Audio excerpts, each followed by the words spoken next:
আসসালামু আলাইকুম, কেমন আছেন সবাই? তেলাপিয়া মাছ ভাজবো। তেল, জিরার ফাঁকি, হলুদের ফাঁকি, একটু লবণ দিয়ে হালকা একটু দিয়ে মাখায়, তারপর কড়াইতে তেল দিয়ে দিলাম, দিয়ে মাছগুলো দিয়ে দিলাম, মাছগুলো ভালো করে ডাইকে দিলাম। একটু পরে আবার ফিরে আসলাম, মাছগুলো ভাজা হয়ে গেছে।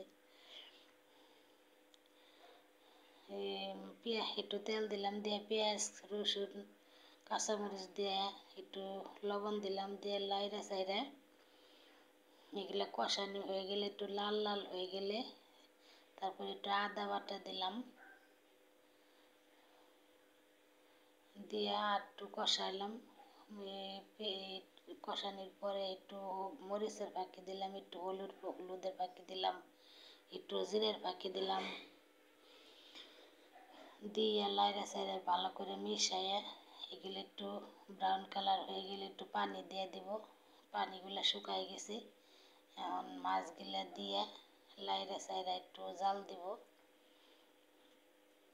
দিয়ে একটু পানি দিব অল্প একটু, যে ধনিয়া পাতা দিয়ে দিছি কয়টা, দিয়ে অল্প একটু লাইড়া চাইড়া আমার হয়ে গেছে রান্না।